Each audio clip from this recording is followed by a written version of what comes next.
জুলাই সনদ নিয়ে একটি মহল মানুষকে বিভ্রান্ত করছে বলে মন্তব্য করেছেন স্থানীয় সরকার মন্ত্রী মির্জা ফখরুল ইসলাম আলমগীর। ঢাকার ইঞ্জিনিয়ার্স ইনস্টিটিউশনের শহীদ সাংবাদিক সম্মাননা অনুষ্ঠানে এ কথা বলেন তিনি।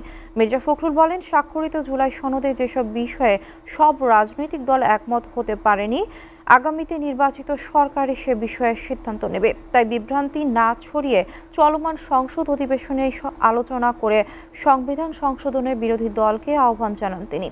আরাফাত হোসেনের প্রতিবেদন। উচ্চতর প্রশিক্ষণের ব্যবস্থা। জুলাইয়ের ছাত্র জনতার গণ অভ্যুত্থানে শহীদ সাংবাদিকদের স্মরণে ইঞ্জিনিয়ার্স ইনস্টিটিউশনে বিশেষ সম্মাননা অনুষ্ঠানের আয়োজন করে ন্যাশনাল এডিটর্স কাউন্সিল NEC। অনুষ্ঠানে প্রধান অতিথি হিসেবে উপস্থিত ছিলেন স্থানীয় সরকার মন্ত্রী ও বিএনপির মহাসচিব মির্জা ফখরুল ইসলাম আলমগীর। অনুষ্ঠানে জুলাই শহীদ সাংবাদিক পরিবারের সদস্যরা বলেন, জুলাই শহীদদের নিয়ে কটাক্ষ করলেও বিচার হচ্ছে না। একই সাথে দেশের চলমান পরিস্থিতিতে শহীদ পরিবারের সন্তানদের সামাজিক নিরাপত্তা নিশ্চিত করার জোর দাবি জানানো হয়। ফ্যাসিস্টের যারা আবার নতুন করে এই জুলাইকে নিয়ে প্রশ্নবিদ্ধ করছে এবং এমনই কটাক্ষ করে কথাগুলো বলছে, এটা আসলে মা হয়ে এটাকে মেনে নেওয়া যায় না। আমি বর্তমান সরকারকে অনুরোধ জানাবো যে অন্ততপক্ষে এই মেয়েদের, শহীদ কন্যাদের কথা চিন্তা করে ওদের একটা আইনগত ব্যবস্থা নেন যেন ওরা সেফটিতে থাকতে পারে। বিগত 17 বছরে সাংবাদিকতার নামে যারা ফ্যাসিবাদের দালালি করেছে তাদের আমলনামা তদন্তের দাবি জানান বক্তারা।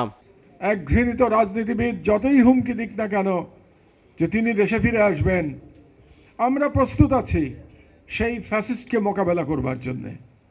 একবার তাকে দেশ থেকে বাধ্য করেছি আমরা, আর একবার তাকে তার সাজা কার্যকর করবার জন্য আমরা লড়াই করব, এবং সেটা এডিটর্স কাউন্সিল প্রতিশ্রুতিবদ্ধ এই কাজটি করবার জন্য। বাংলাদেশের জার্নালিজম 17 বছরের জার্নালিজমের আমলনামা নেওয়া উচিত সত্যিকার অর্থে। এটা আমাদের সামনে এগোনোর জন্য এটা দরকার। আমরা কি জার্নালিজম করছি, কি মনস্টার পয়দা করা হয়েছিল 17 বছরে। হাসিনা কিন্তু পয়দার পিছনে সাংবাদিকদেরও তো ভূমিকা আছে। প্রধান অতিথির বক্তব্যে জুলাই সনদ নিয়ে চলা বিভ্রান্তি দূর করতে বিরোধী দলকে সংসদে এসে আলোচনার তাগিদ দেন মির্জা ফখরুল ইসলাম আলমগীর। কতগুলো বিষয় নিয়ে মানুষকে বিভ্রান্ত করার চেষ্টা করা হয়, তার মধ্যে একটি হচ্ছে জুলাই সনদ নিয়ে। এই বিতর্কগুলোর অবসান হওয়া উচিত, সেটা আলাপ আলোচনার মধ্যেই হতে পারে নিঃসন্দেহে। আমি মনে করি সংসদের সুযোগ এসছে, একটা আপনার কমিটিও তৈরি করা হয়েছে। বিরোধী দলের আমার আহ্বান থাকবে যে তারা আসবেন, এই কমিটিতে যোগ দিবেন এবং সংবিধানের যে বিষয়গুলো পরিবর্তন করা দরকার সেই পরিবর্তন করার তারা সহযোগিতা করবেন। এর আগে জুলাই আন্দোলনের শহীদ সংবাদকর্মীদের প্রত্যেক পরিবারকে সম্মাননা স্মারক হিসেবে একটি ক্রেস্ট ও নগদ 1 লাখ টাকা অর্থ সহায়তা দেওয়া হয়। আরাফাত হোসেন, SATV, ঢাকা।